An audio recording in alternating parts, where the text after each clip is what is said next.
The date of poll, if necessary, as is always mentioned, is 4th of December, which is Sunday. And the counting of votes will be done on 7th of December. And the completion of the entire electoral process will be done by 15th of December, which is Thursday. Delhi नगर निगम यानी Delhi municipal corporation चुनाव की तारीख घोषित कर दी गई है।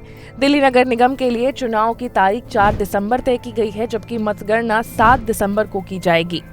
चुनाव की तारीख का ऐलान होते ही आचार संहिता लागू हो गया है। बता दें कि दिल्ली नगर निगम के लिए 13,655 पोलिंग स्टेशन होंगे। इनमें 104 वार्ड महिलाओं के लिए और 42 वार्ड एससी के लिए रिजर्व किए गए हैं। दिल्ली नगर निगम के 250 वार्ड पर चुनाव होंगे। इससे पहले दिल्ली नगर निगम 3 भागों में विभाजित था और कुल 272 वार्ड थे। हालांकि नए परिसीमन के बाद वार्ड की संख्या घटाकर 272 से 250 कर दी गई है।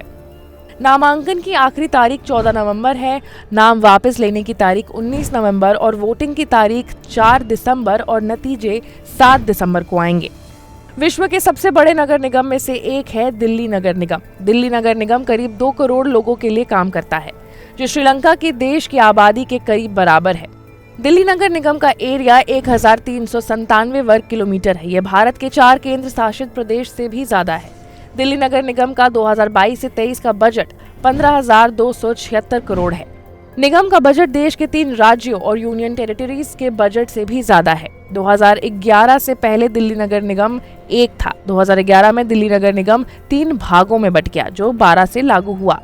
2012 से दिल्ली में 3 नगर निगम थे। 22 मई 2022 को 3 नगर निगम मिलाकर एक हुए। अभी नगर निगम में कुल 250 वार्ड है, जिनमें से 42 सीटें एससी समाज के लिए आरक्षित हैं।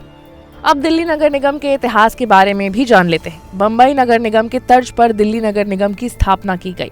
दिल्ली नगर निगम अधिनियम विधेयक को 28 दिसंबर 1957 को राष्ट्रपति ने मंजूरी दी।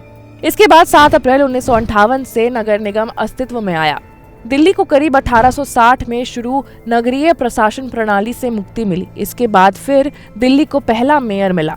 दिल्ली की पहली मेयर अरुणा आसिफ अली थी। हालांकि चुने गए पहले मेयर त्रिलोक चंद्र शर्मा थे। दिल्ली नगर निगम की पहली बैठक को तत्कालीन पीएम जवाहरलाल नेहरू ने संबोधित किया था। निगम का मुख्यालय चांदनी चौक इलाके में स्थित ऐतिहासिक टाउन हॉल को बनाया गया। कार्यालय से एमसीडी ने 2000 के दशक तक काम किया। 1958 में दिल्ली नगर निगम में 80 पार्षद होते थे। 2017 में कुल 272 पार्षद चुने गए। नए परिसीमन के बाद अब 250 पार्षद चुने जाएंगे। दूसरी तरफ चुनाव को देखते हुए दिल्ली राज्य चुनाव आयोग ने एमसीडी चुनाव के लिए अपने सभी अधिकारियों और कर्मचारियों की छुट्टियां रद्द कर दी गई है। चुनाव आयोग ने कहा है कि मंजूरी होने पर ही वो छुट्टी पर जा सकते हैं, लेकिन इस संबंध में आयोग से स्वीकृति लेनी होगी। ऐसे तमाम बड़े खबरों से अपडेटेड रहने के लिए आपको अनकट को लाइक, सब्सक्राइब और शेयर करना होगा।